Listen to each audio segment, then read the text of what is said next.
Yeah. Thank you. And don't save them for a rainy day. Oh, no.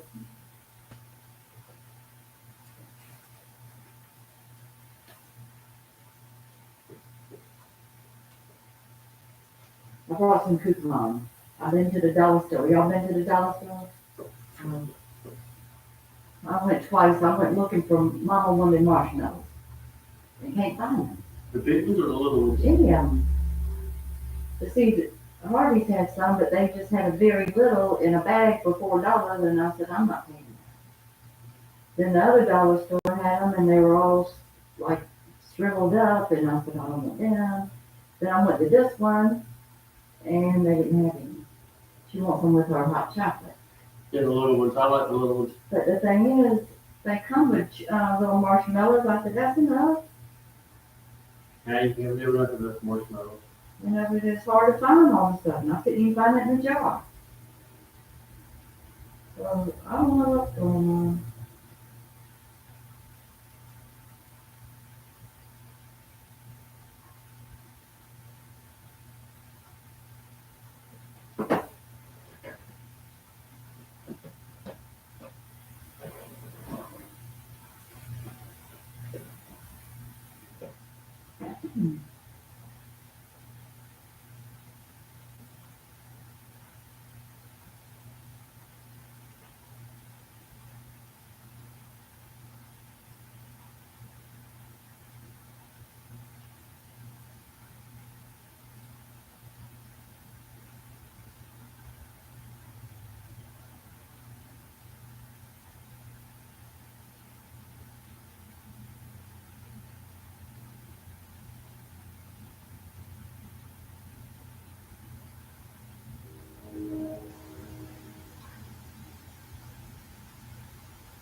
Well, that train sure is busy.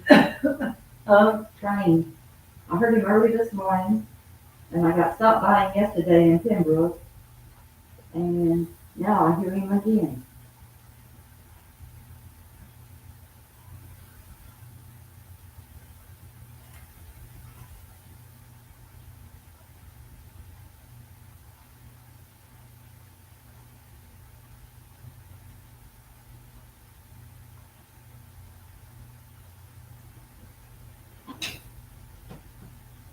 Oh, hurry up. Hello. Hey, Joseph. Goodness. Gee, Yes, it is. it feels like 20 out there. Have you recovered from your tooth? It pretty much. Just sore. I gotta go back and get the real crown. Uh-oh. Well, the worst is over. They got the fake crown in. Huh? You want a coffee? No, I always take a cough drop. I have a I'm sorry I didn't bring any more in. That's all I can run outside. You want mine? No, I'm.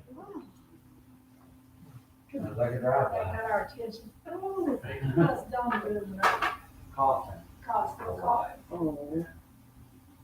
I'm sorry to hear that. It's the weather. Yeah. It's got- She's probably caught something.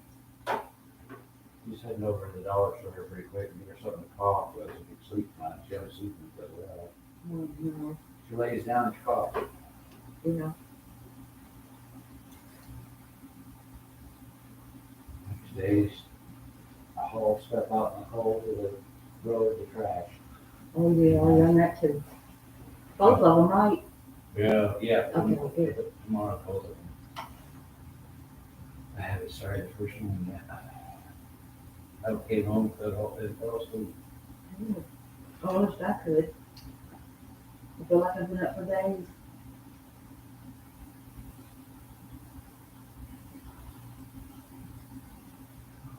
How's everybody else? Oh, yeah. Oh, excuse me. That's it. I had 3 young men that were kind of funny kids back when they were in school. The youngest one died. He was 35 years old. Don't really know what happened. Funeral's gonna be Friday in Garden City. Now, what'd you say, Jeff? three young men, brothers, that were absolutely hilarious kids without being bad, you know. They, the youngest one passed away. I never taught him, I taught the other two. But he was always there because he dated one of the girls I did teach. And she was always late. I always got on to him for making her late. And just funny kids. I was thinking about him today.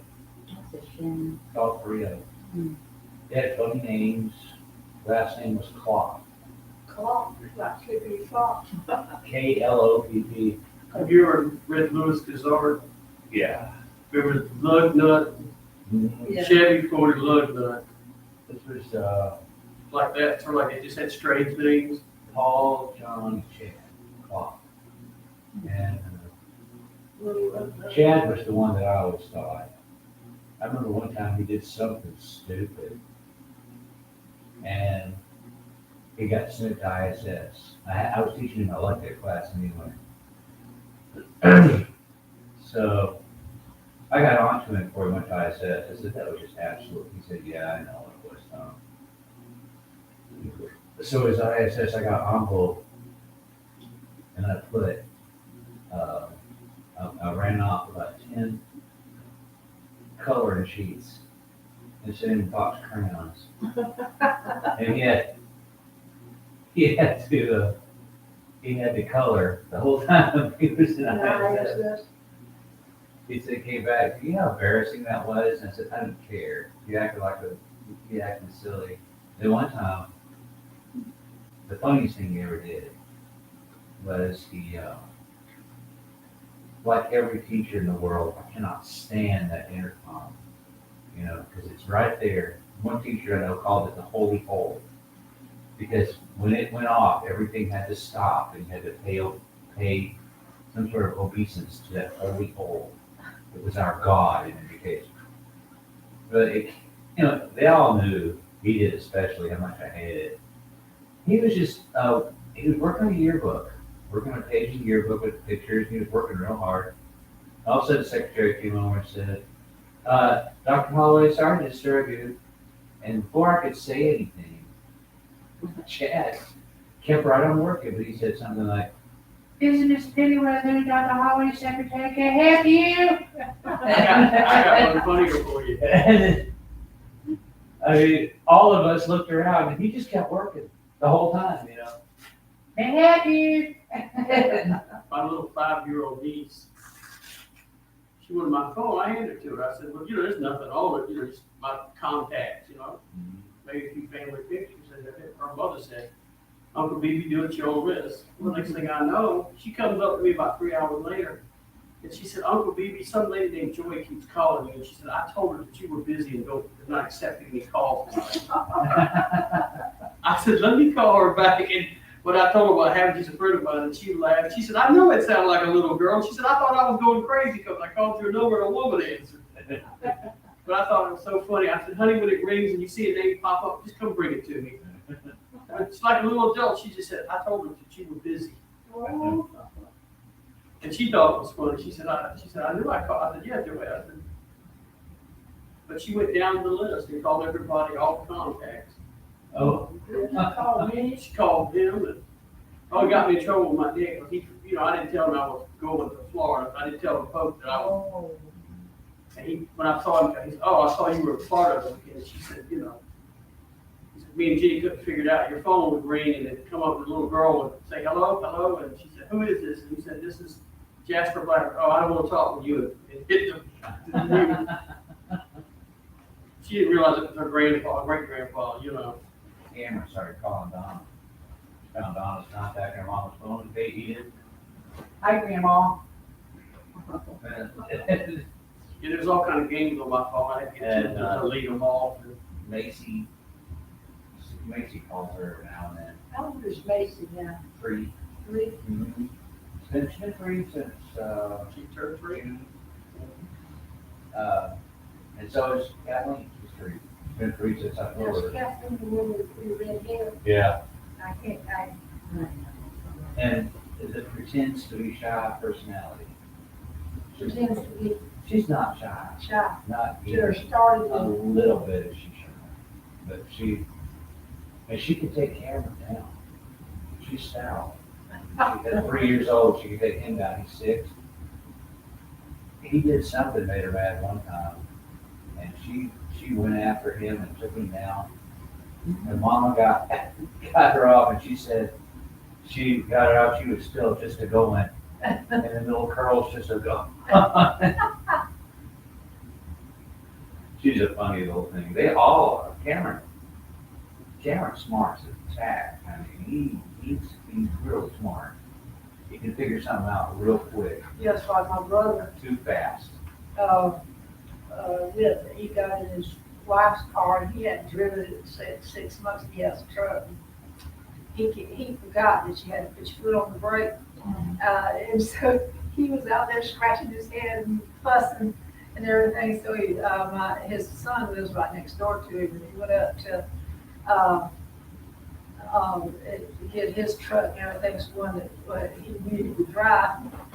And so he went in and told Jordy, he said, I can't get your grandmother's car started and everything. And Jordy, little boy, he's about 5 years old too, he's brought up, Papa, did you put your foot on the brake? All right. I don't know if Vicky's gonna make it or not. It's too cold. Barry, do this more carefully. Sure. Let us pray. Dear Lord, thank you for this time you've given us to come here to worship and study your word. We ask you to bless this congregation and all who go here. We ask this in your holy and devout name. Amen. Now, in verse 3 of chapter 15, I'm sorry, 15:1, the scribes and the Pharisees who came to Jesus, they're starting again. And they want to find something that he's saying. So why do your disciples break the tradition of the elders? They do not wash their hands when they eat bread. Okay, this is a tradition, it's not a rule. I mean, this is not anything in the law of Moses.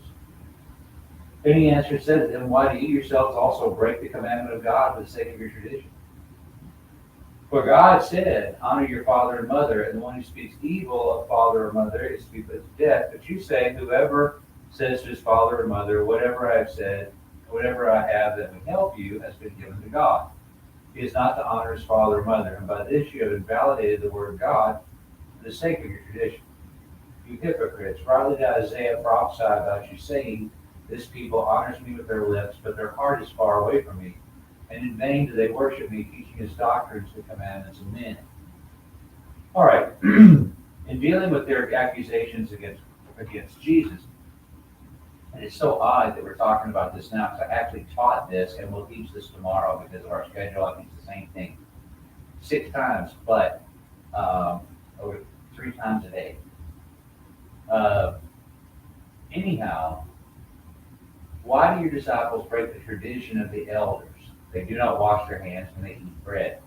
I don't know where this came from as a tradition. I think it's probably advice from probably one of the rabbis in the Sanhedrin, and it wound up being a tradition.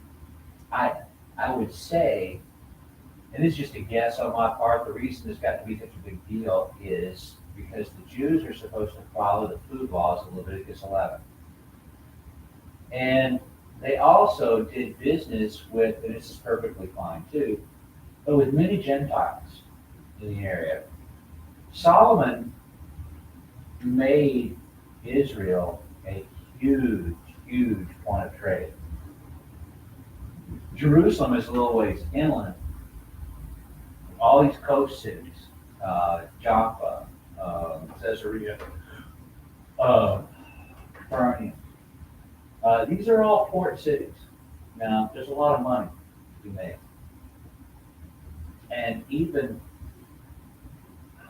thousands of years from now, or at least like 1,500 years from now, Jerusalem is going to be a big part of where those ports come in, and then it's going to be part of, if not the beginning of the Silk Road that goes to China and trade in India. So there's a lot of money going through here. So that means from all over the empire, Greek and then the Roman Empire, there's going to be a lot of Gentiles there who are trade partners. Well, you're going to deal with a lot of Gentiles. So what if during the day something gets on your hands that's not clean. Okay, so this is a ceremonial thing. It's not like a COVID thing, where you really wash your hands with soap and stuff like that. No soap was used. You held your hands like this, and a half egg's worth of water went over your hands. And then you never did this because then the stuff would come back. It's a ceremonial thing. It's not going to clean your hands much. It's going to kind of rinse them off just a little bit. And then you're going to get a towel and wash them off and dry them off. And then you're considered ceremonial. You did this when you went to temple as well. Well, this is a tradition. And then he said, he didn't say any answer to this, because I think he did this silly, and I do too, but why do you yourselves also break the commandment of God for the sake of your tradition? Because the law said, you shall honor your father and mother, and the one who speaks evil of father or mother is to be put to death. But you look at them and say, whatever of mine might have benefited you has been given to God. It was the law, I don't know why it's called this, but it's the law of Korah. It's a dodge. The Jews at this time could use this. You could give all of your worldly possessions to the temple. Now, you could still live on the land, you could still live in the house, you could still farm the fields or whatever you do, but you couldn't give it away. You could keep it, you could spend it, but you could not give it away because it actually did, in fact, belong to the temple. So you could not, supposedly, the Sanhedrin said you did not have to use that to support anyone else, even though you were obligated to support it. The roughly equivalent to, I can remember back in the 70s, I think it started late 60s and 70s, into the 80s, then Congress started making laws about it, you can't do it anymore. But even today, you can be ordained as a minister very easily over the internet. You could do it by mail in those days. You then are ordained as a minister, and you then incorporate your house as a church. All of the money that you make at your job is donated to the church. And then when you do that, then you use the money to pay for the church expenses. None of that money is taxable. Your property, since it's a place of worship, is not taxable. You don't have to pay property taxes on your land. Even if it's still has a lien against it from a mortgage holder, you still don't have to pay any. People used to do that. It's just about a thing of the past now. And there's other problems with the nonprofit corporation laws now that we're suffering for. You have to be very careful today of the money that goes into the treasury. You have to be very careful. They're not really, hey, you're my wife. The Dollar General is closed if your car's driving lights on, doors are locked, and never in park on. You want to go So there? it's one of the post office. Okay, you be careful. Okay, so later. Thanks. Bye. Bye. I left my phone in the house, so that all I got is this. Now, there are other problems today. We had to spend, technically, anything you give to the church is tax deductible, but then people were extremely dishonest about that. So now we actually spent a few $1,000s years ago to make ourselves not only a nonprofit corporation, but the federal government, a 501c corporation,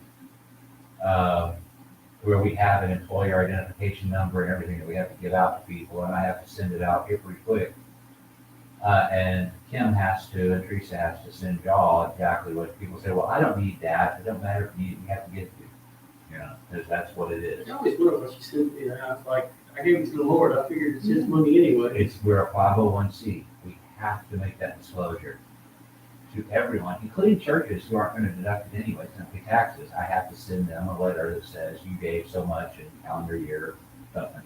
And by doing it, I uncovered some sort of fraud in one of the churches. Somebody had taken a check and cashed it without, and I didn't have it. And I said, it's not here.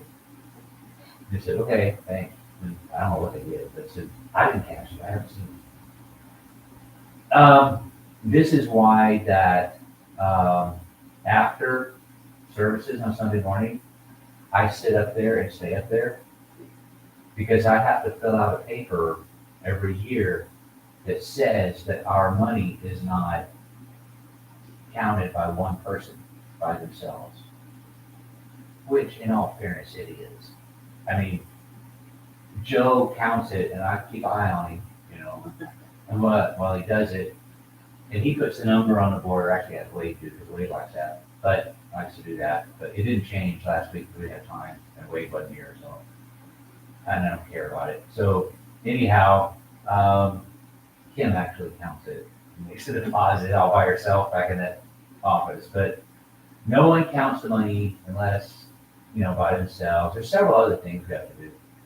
We used to, when people needed help or when people needed something, we used to just, when they came up, we would help them. You know, if there's cash in there, we can't do that. That's, you've got to show where it came in and it went out. You know, you can't just say, I guess you could cheat on it and misrepresent it, but that's not really ethical. And then, you know, there was a guy who was a member of the church who they would put the cash separate and he would take it home with him and write the church a check, a personal check for that amount and put that amount into his bank account. And he was doing it so he could deduct it on his income tax at the end of the year. It's a very large congregation and quite a bit of it was in cash. And so he would deduct on his income tax, which is wrong. He didn't give it, but he did it You anyway. said he did it. Yeah, he just did it. And it's odd that I'm teaching about this, your law and the tradition. You know, you're saying we break your tradition, which they firmly admit that's what it was, but they didn't see it as anything. And I'm saying the law, because right now, there's something very similar that happened in the 1540s. And it went on for 18 years, 1545 to 1570. 73, I think it is. Martin Luther had been active for a while. He had used the Gutenberg press to print the Bible in German. And, you know, Martin Luther's big thing was the scriptures say this, but the Roman church does this. He was a Roman Catholic monk. And several others, Ulrich Zwingli, John Calvin was very, very active in very, very active in Switzerland and also in France. I'm a fan of John Calvin. I'm not really a fan of what he taught. That total hereditary depravity and unconditional election of the saints has really hurt. Anyhow, the Catholic Church decided, well, this is wrong. First of all, the big thing that Luther attacked was the sale of indulgences.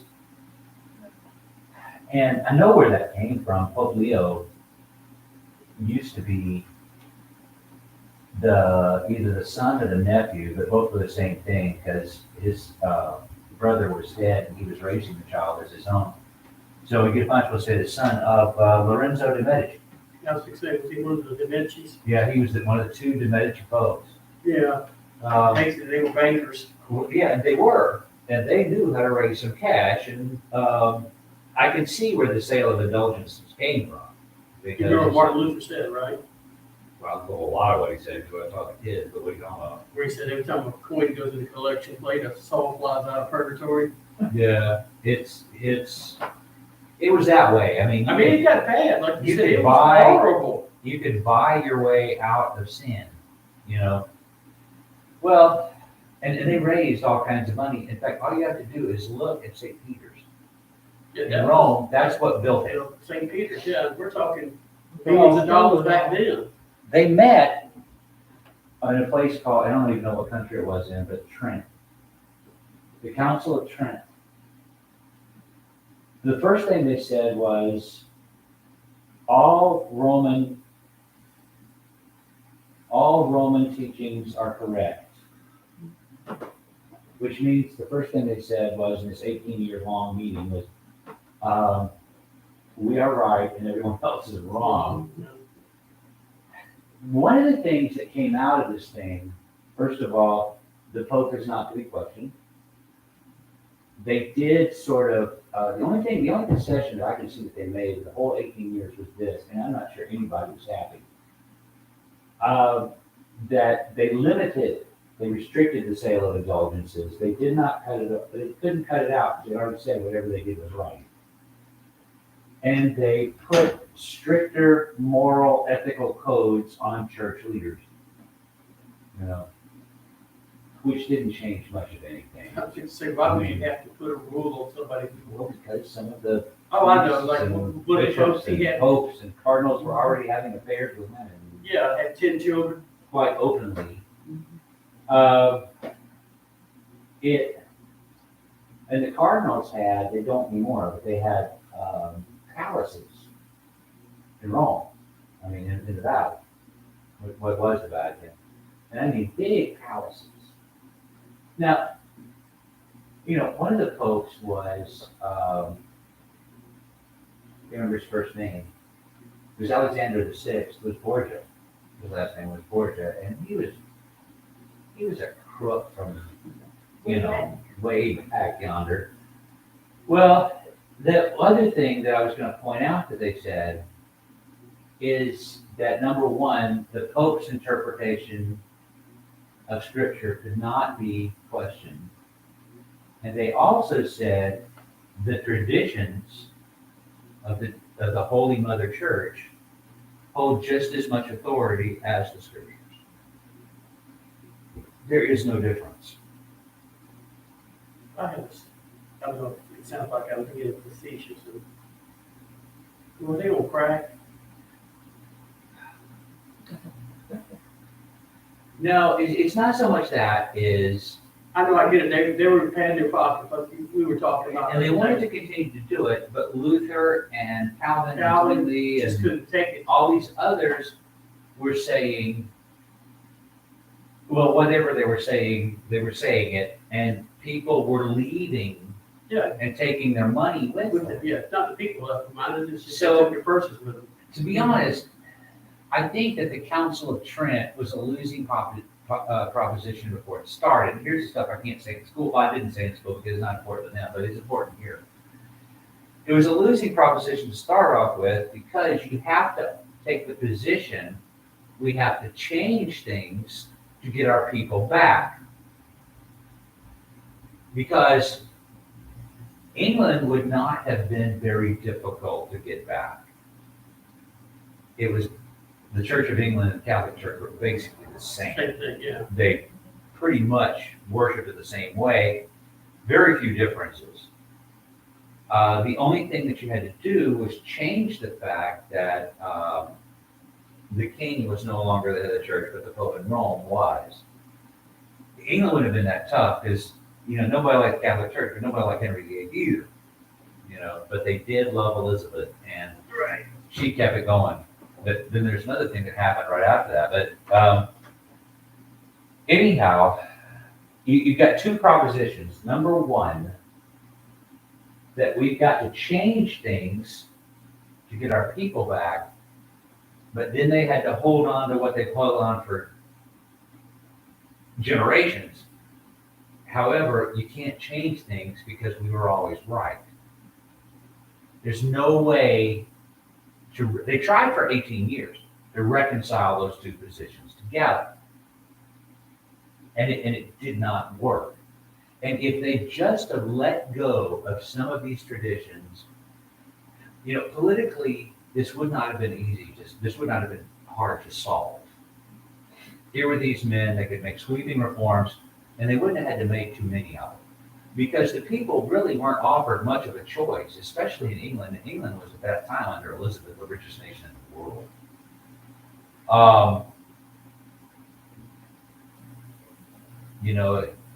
Had they given Henry VIII his divorce from Catherine, It would have gone business as usual. it would, yeah. And the reason that they didn't was that, well, I know the official reason was the Pope ruled at first that it was not incest, and Henry said, yes, I want you to say it's incest, because she was his sister-in-law from his dead brother Arthur. But no, I'm not going to change my mind. But that's not the real reason. It had nothing to do with it.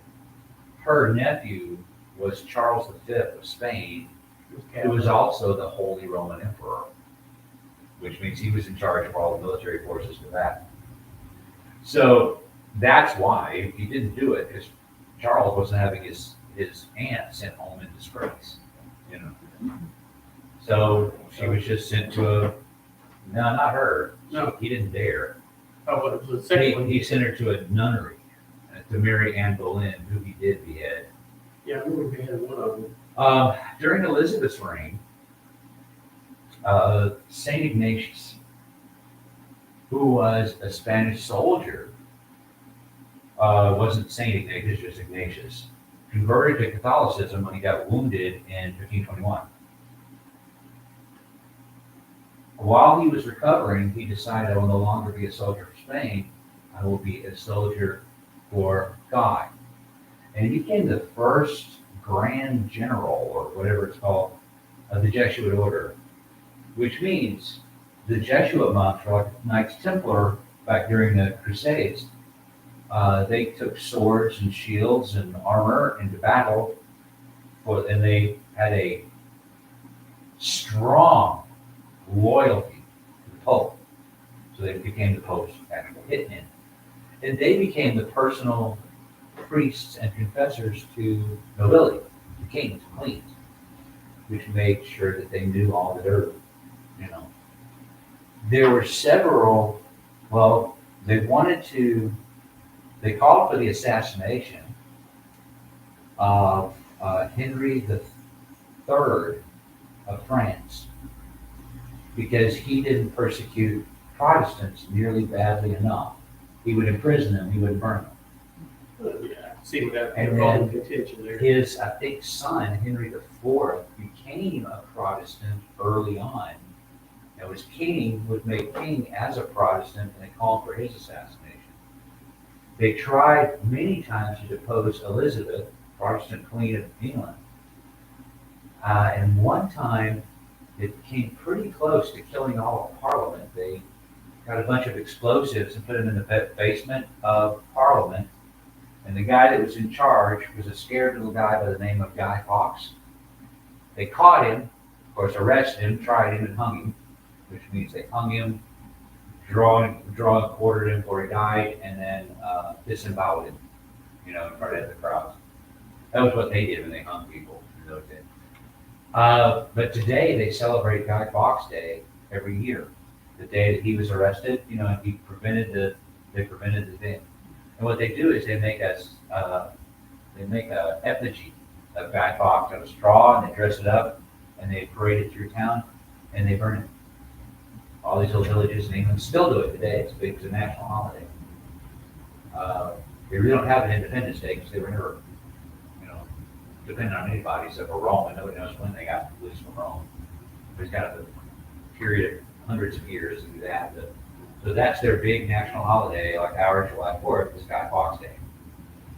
Now, it's odd to me that this same battle that Jesus is fighting would be fought again 1,500 years later. Our traditions are more important. And this got me to thinking, just how important are our traditions in the church? Some people there I think It's most. gospel. I think most people it's more important. Yeah.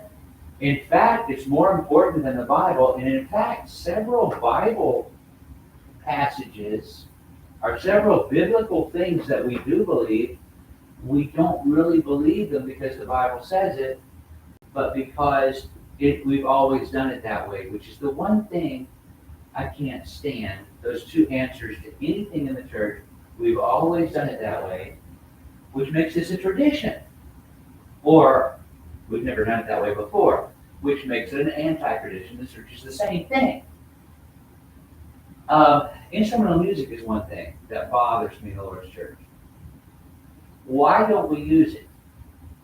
In my opinion, we don't see it where they used it at all. Except in the Old Testament, they did. Yeah, but, yeah, and somebody argued with me, and I said, but when they went over to the New Testament, this was this person's argument. Well, there were poor churches and they couldn't afford piano. I said, well, they didn't have pianos, but I get what you're saying. I can argue both sides of the thing. In the New Testament, you can go through songs, and David was talking about playing the live. Well, yes. But I don't see Christ coming and saying, okay, I want a piano, I want a Philharmonic orchestra playing, and everybody needs to sing. Honestly, I believe that we're right, but Oh, I I do believe too. that we're right because New Testament worship, as opposed to Old Testament worship, was designed to be very, very simple and also very portable. You can do it anywhere. You cannot do it anywhere if instrumental music is used. But the meat of our argument, and it bothers me many times, even in Kentucky where it was a bigger deal than it because you had to defend it a lot, people don't know the two passages in the New Testament where it's mentioned. Ephesians 5:19 and Colossians 3:16. And in both of those passages, and I'll put it this way, I'll stop with those two passages for a minute.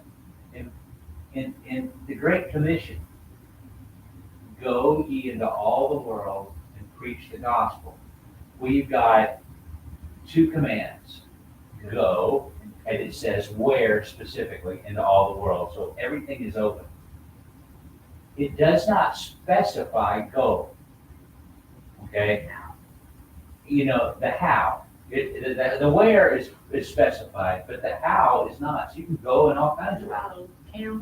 Preach, not specified. How you're to preach. You can preach in many ways. However, what we're to preach is specified, preach the gospel. Now, if you take that back to instrumental music, it's sing and make melody in your heart. What is specified?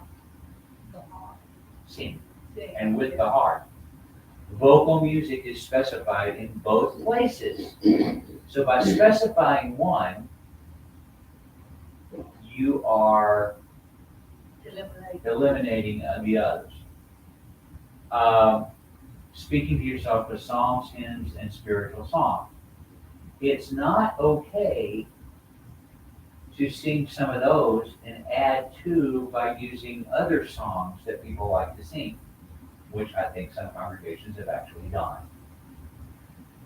In the Lord's Supper, it says unleavened bread, by example, which tastes awful, or not at all.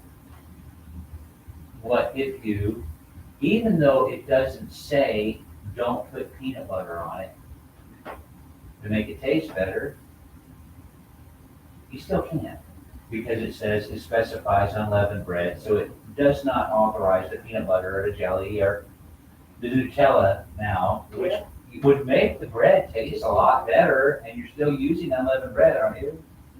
So that's the whole argument behind it. But what bothers me more than anything else is that's not the reason we don't use it.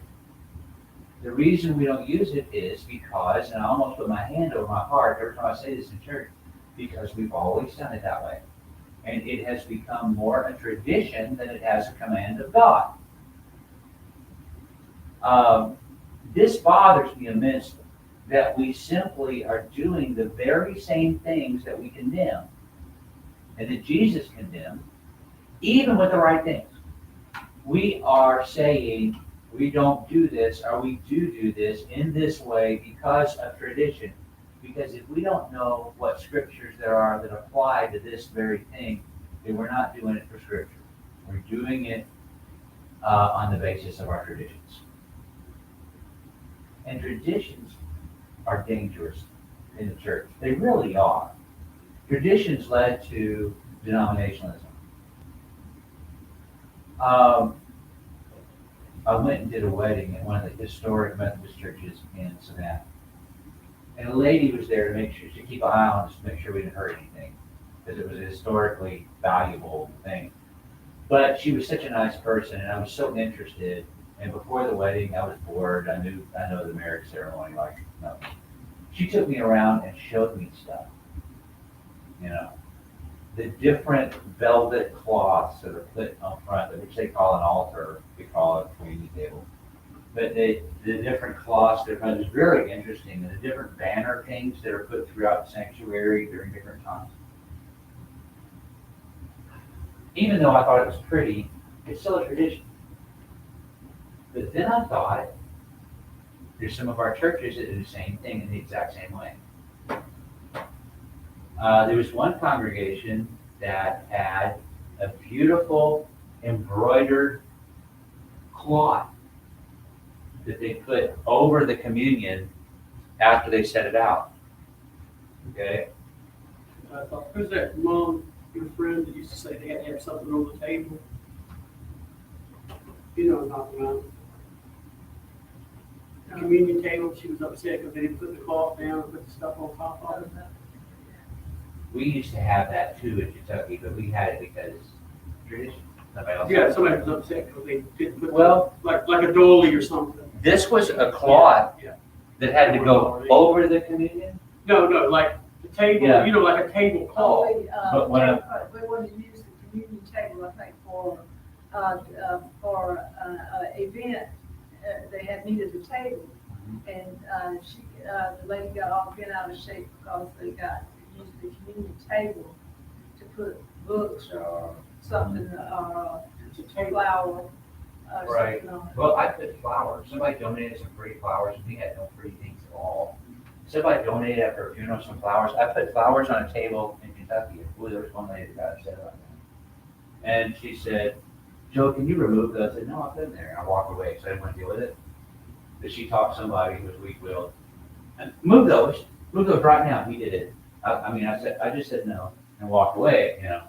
I don't understand, it's a table. This congregation they put a cloth over the communion, and then when they did the communion, a guy would come and very sacredly or nicely fold the cloth and lay it down in the middle and then pass out the communion. Well, it turns out, that the reason they did it is because they didn't always have heat and air conditioning. They had open windows, just keep flies out of communion during the sermon. Yeah. During the services. Well, he didn't need it anymore. And there was one old brother who said, this he who folds the cloth thing is kind of a tradition. He got rid of it. And he was the only guy that probably did it. He took it home and threw it away. And they didn't have it anymore. And people got upset the first few weeks. And then after a while, nobody cared anymore. But it's just a tradition. That's all it is. And the last thing I'll say about tradition is this. It's my favorite tradition story. Young bride is making a pot roast in the oven. And she cut it in half and put it in a pot. And her husband said, "Why do you do that?" My mother never did it. I said, "I don't know. I asked my mom. She always did it. She taught me how to do it." Asked Mom. And Mom said, "I don't know. My mother always did it." And so they asked Grandma, and Grandma said, "I had to. I didn't have a pot big enough." Yeah. Because they were wasting that meat all those years. Yeah, and they were cooking because they were cooking both halves of the pot roast in the pot, Yeah. But They cut it. Mom would cut it in half and wrap it up and put it in the refrigerator for the next time, and then our freezer, and then but oddly It's enough, slightly different where they take the only the reason we ham, did the it. shank bone, cut it off, and why you do it? Well, I didn't have a pot big enough to put the whole ham in, so I had to make room. Yeah, and that's the reason. Sometimes churches do that. We get into our traditions. Churches in New England refused for many, many years, and they would have services for hours. They refused heat, would not put even a stove in the church buildings. They said, we've never had one before, we've never needed it, and we come here to worship God, not to be comfortable. You know, I don't think God wants you to be uncomfortable. I don't mean to have like lounge chairs out here, because I'll fall asleep, I promise you. It won't be you, it'll be lounge People chairs. fall asleep in these anyway. Yeah. No, but I mean, I understand, but I think God wants you to be comfortable, because that way you can focus on what's being taught. I mean, I'd hate to sit here on, you know, a flat board, stiff as a. One of the first places I ever preached was Culpeper Mountain, Church of Christ. You had to drive for about 2 hours away from Searcy and climb up this mountain, part of this mountain.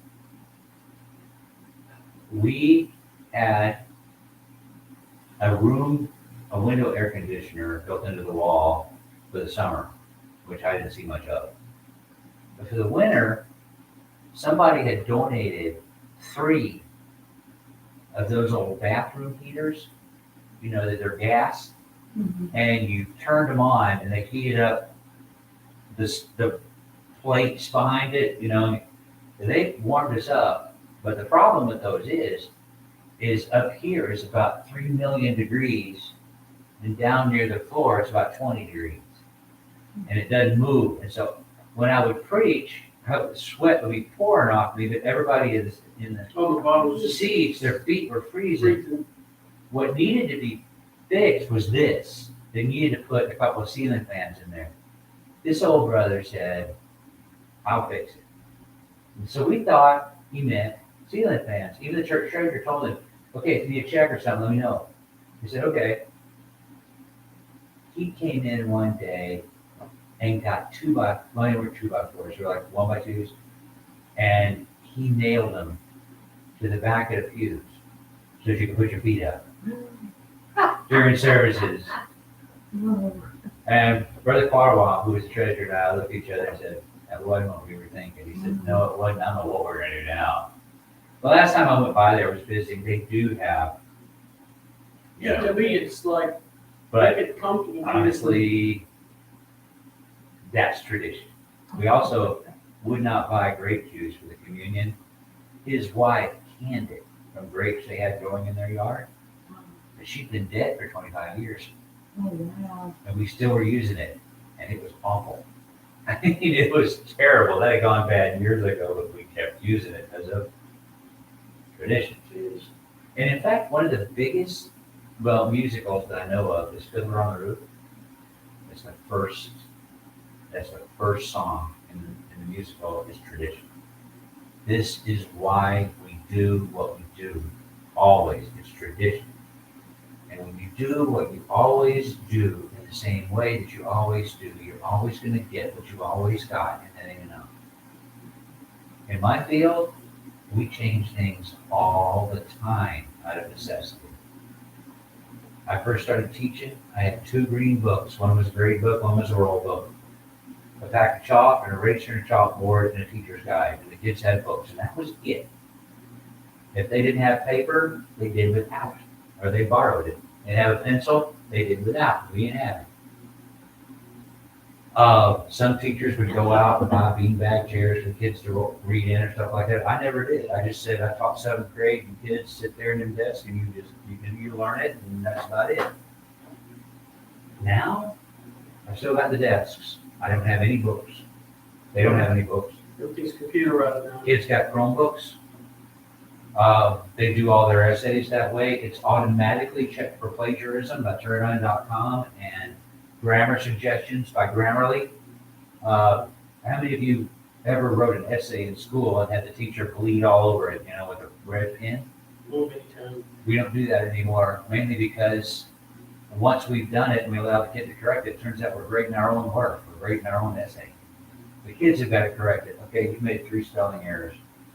Fix If it them. does the computer now, catch stuff. Yeah, some of it. I mean, But if you do a homophone, it doesn't.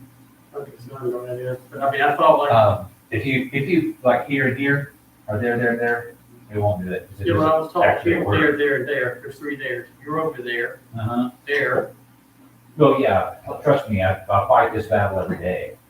And two, they don't know how to do that. TOO means always, like, Well, see, I know this, but the kids don't. I fight this battle every single day when they write anything. But what I'm saying is this, they won't catch that.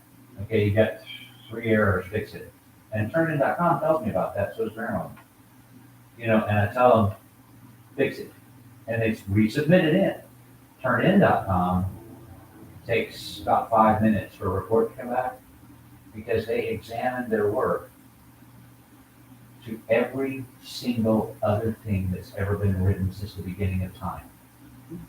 If they plagiarized it, it tells me where it came from, what website it was on. And so I just get out the email the kid, attach the report to it, say, you gotta redo this. Had a kid turn in the paper today, I was looking at it, 98% plagiarized. And I knew a girl in grad school, didn't know of her, knew her dissertation chair. She told us about it, tell us not to do this. One of his dissertation students, she bought a paper, her dissertation, and read it so she could defend it. It was all original research, because she wasn't the only one they sold it to, and they found it through turnitin.com. The thing was like 85% plagiarized. And Dr. Ames said it was a brilliant work. I thought, well, I guess so, but she paid many thousands of dollars for it. They canceled her credits, all of them, not just those for that class, kept her money, and put her on a blacklist for every grad school in the face of the earth. Nobody will take it. But she's paid for a doctoral degree, which she'll never get. Which I don't know how important that is to you, but it evidently was for her. what you teaching or something? Hmm? It's like this doctor, a friend of mine, he's real brilliant. He said, Barry, what do you call it? A grad student, a medical student who graduates top of his class, and the guy who graduates bottom of his class, Indeed. an MD. Mm-hmm. Where you graduated, Mm-hmm. was it what do you call them, summa cum laude? Yeah. Or you graduate, you're like out of $100, you're now 100th, and Thank the Lord, yeah. You graduate barely. Yeah, you're still a doctor, and sometimes you're a better doctor. Oh, I think And, I'd rather take a C average nurse in school, because I've seen a nurse, she made A's, straight A's. You put her on the floor and she was lost. don't know a thing. Yeah. And can't figure it out. No, And the guy at the bottom figured it out the whole time. We had one like that, but she couldn't figure out the guy had an irrigation going to his catheter and there wasn't anything in the bag, but she couldn't figure out that she needed to irrigate the catheter to get rid of the clots in there, so it would, he would be more comfortable and work right. I got one better for you. Professor Armstrong, I never had him. He had a PhD in chemistry. Mm-hmm. Could do these mathematical chemistries. Mm-hmm. I had his wife one day, and she was on what they call a kangaroo pump. She was extra feeding, a little tiny one. She was going home, so they said, Barry, go in there and educate both of them on how to set up the kangaroo pump. So when they go home, she can have extra nutrition when she needs it, It took me an hour to fill the bag. I said, move it through the little hole. It's called gravity feed. And he just got so frustrated. Mm-hmm. And I said, it's simple. Watch how I do it. It's like threading a needle. Mm-hmm. It goes down, it loops over, it comes around, you close the door. Dude, it's on. And then finally she laughed and made him so mad because he said, well, the teacher just got tall. That's what happens. In fact, in our field, if you're good at something, they recommend you don't teach it. Because you don't know what it's like to struggle. Folks, when I was growing up, I didn't like math, but I was really good at it. When I was in high school and junior high, I was really good at it, folks. I tried teaching it. It's the most frustrating thing in the world. Because a kid has trouble with it, it's my job to help them, but I don't know how to help them. Because I've never had trouble with it. I don't know what it means to But I struggle. couldn't figure out, how could you have a PhD Only in thing I- chemistry and not understand the flow of gravity and Because viscosity? that's where Beyond his expertise is. It's like somebody who's autistic or savant. Right, I get the point. Chemistry is it. And people are savant at different levels. You don't have to be savant. My thing was, I couldn't teach it. The only thing I could do was show it to them slower, and sometimes that would work. But now I'm teaching stuff that I had trouble with in school. I don't have trouble with it now, but I had trouble with it, and I can remember why it was a problem. I taught economics. People think that's easy. It's not. Oh my goodness. I had to learn it before I taught it, and I may be teaching it next year. But I had to learn this stuff before I taught it. And I'm telling you, I understood when the kid said, I don't get this. And I said, I didn't either, and this is why I didn't get it. Why don't you get it? You know, those kids learned a lot better than any math I ever taught. I'm gonna tell you something, I have a half week of economics. I made a D in it. I'm proud of that D. Uh-huh. But the teacher said, well, how many of y'all had like calculus and pre-calculus? Mhm. They just said it was a reference, you know, with all the Keynesian, all the models and all the math in it. I see everybody in the room raise their hand except me, and I said, Mary, you done got yourself in a big mess. Mhm. I understood the theory behind it, but the mathematics was, See, I said the same thing. I thought I understood the theory. I didn't know the theory. I mean, I didn't know this stuff was the theory. I thought supply, demand, one goes up, one goes down. How hard could it be? no, it's not that simple. Simple advantage, comparative advantage, that's one of the most difficult thing I've read. And when you get into the Federal Reserve Bank, it's some of the most complicated stuff I've ever done in my And life. I think they complicate it to keep people like the Roman church. It's like, we're gonna keep y'all ignorant, but we're really running things in your, this is my theory. Y'all just too stupid to understand it. Well, when your economic GDP gets into billions and trillions of dollars, it winds up being complicated. But I can promise you this, the Federal Reserve Bank has several things at its disposal, many things at its disposal. The Federal Reserve Board is a chairman. And honestly, to fix the economy, you have to slow it down or speed it up. They look at it very carefully, and they're the smartest people in the world. That's how they got their job, in economics, and how to fix the economics. economy.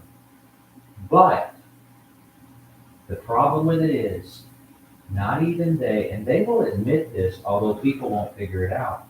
I mean, that was one of the problems of our former president. He thought he understood the whole thing about it, and he said, well, the Fed needs to do this, that, and the other.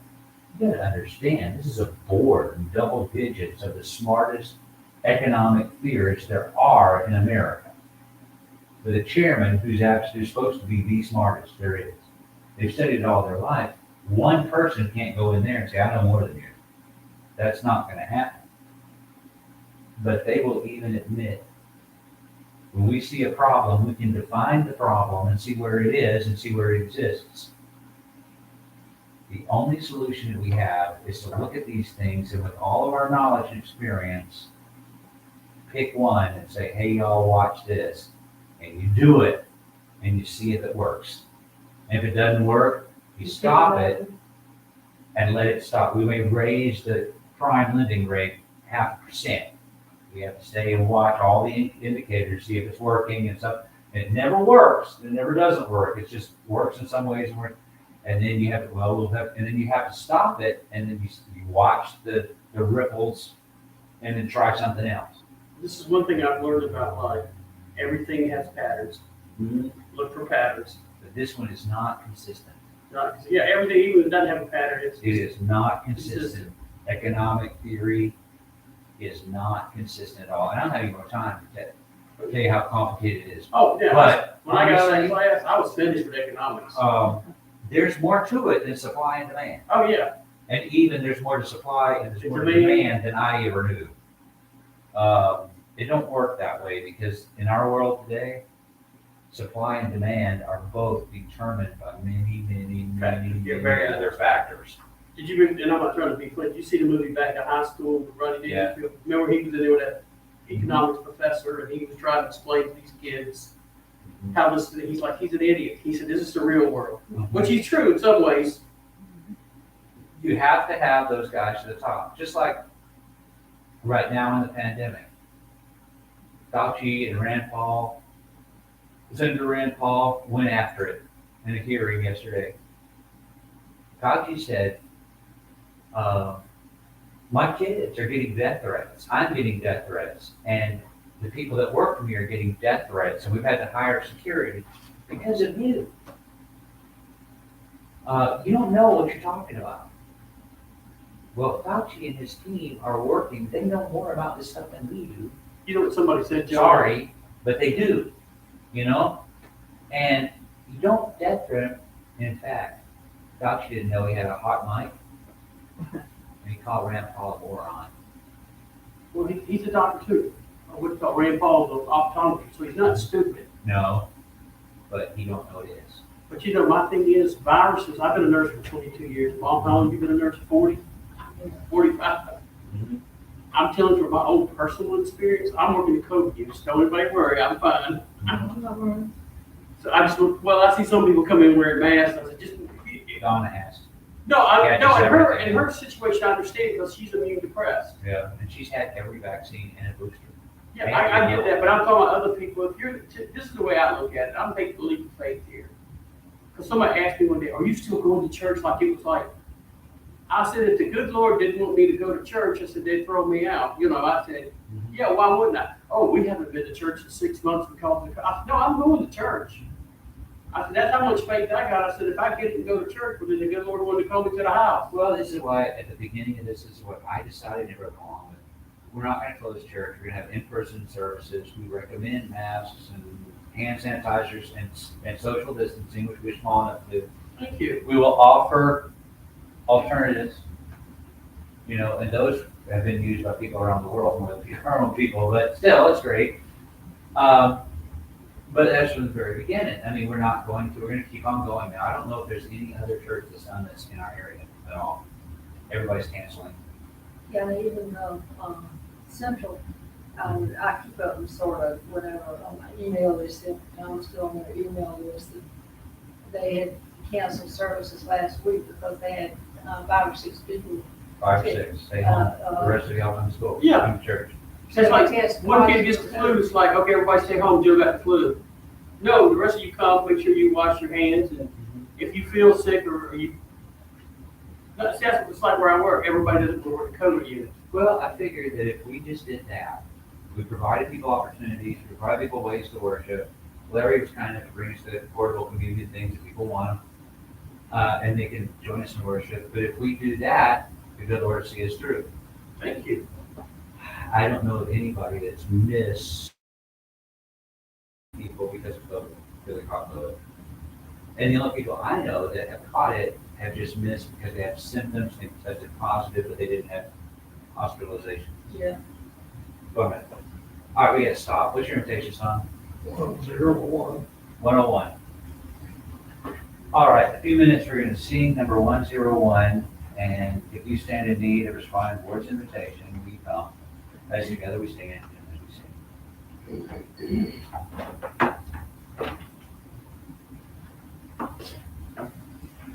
Oh, to Jesus I surrender all, to Him I freely give.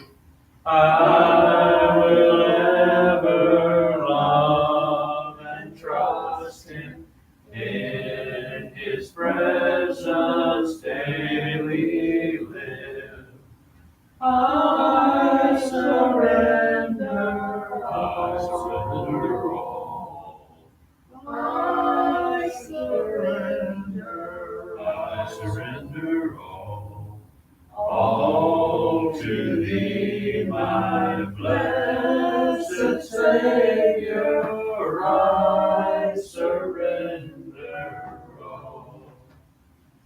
Lord and Father of all, we ask your blessings upon our assemblage tonight. We hope that everything has been done wholly in accordance with thy will.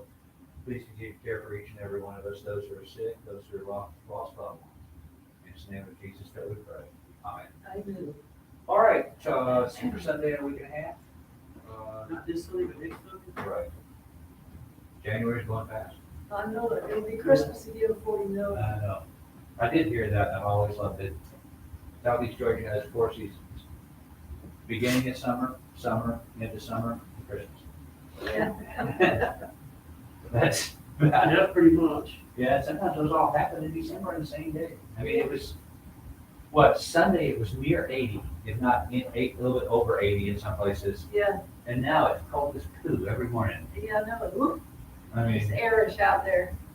it's like in the 30s and 40s in wind, which It's is gonna more get up miserable. again. That wind just kills me. It's coming again. Which It's gonna be is- bad. Yeah, it's gonna get a little bit warmer this weekend and come back Monday. Cold. Well, at least it got warm on the weekend. Well, it's not gonna be warm over the weekend, it's gonna be warmer. But we blessed, look at all the rest of the My world. dad used to say we lived in the garden spot of the world, you know? Mhm. Yeah, It's true. we do, but It's still nippy. in all fairness, if it's gonna be cold, I wish we could get below freezing for about 2 weeks. But, Oh, To it's coming. kill the bugs. oh, yeah. If it stayed below freezing, or even better yet, below zero, like we did in Kentucky, it would be cold to go out in, but for 2 weeks in the winter, if it does that, no more fleas, no more ticks, no more Ticks, yeah. mosquitoes, Yeah. and those yellow flies that Oh, fly my through your God, yeah, my shirt, brother, leave a welt, they would freeze to death. I know one day I went to see my brother, and he lived, I guess, 500 yards, right to the barn. You can see if you in his backyard, you can see the river. Mhm. And I come banging on the door, he said, "What's the problem?" I said, "Man, one of them flies knocked me down, another took my wallet." I gotta call the police. And he's laughed, he said, "Yeah, I know what you mean, they're bad. The dog won't even go outside to use the bathroom, but she'll go to the door," he said, "I'll put my little puppy pads." And the only thing that you can do is spray with deadly chemicals. Oh, I know it. Oh, And outside. we don't need that, do Yeah, well, in Yeah. summertime, we? Yeah, I know it. I've got a bug zapper. Right now, it's pretty quiet. When summer gets here, Oh, Oh, yeah, it goes. Over, all over, sounds like a. sounds like a symphony. Yes. That's it. Yeah, them Mosquitoes. Yellow flies, deer Oh, I flies, whatever hate you those, call them. those yellow flies. Thank you. Well, it's not like one thing, it's dark out here. Yeah, turn that light on. No, I like to see the stars. Oh, okay. You can't see the stars in Savannah, it's like, there's too much. I love, gotta be careful. All that light pollution. Yes, ma'am. I'm paying there and all the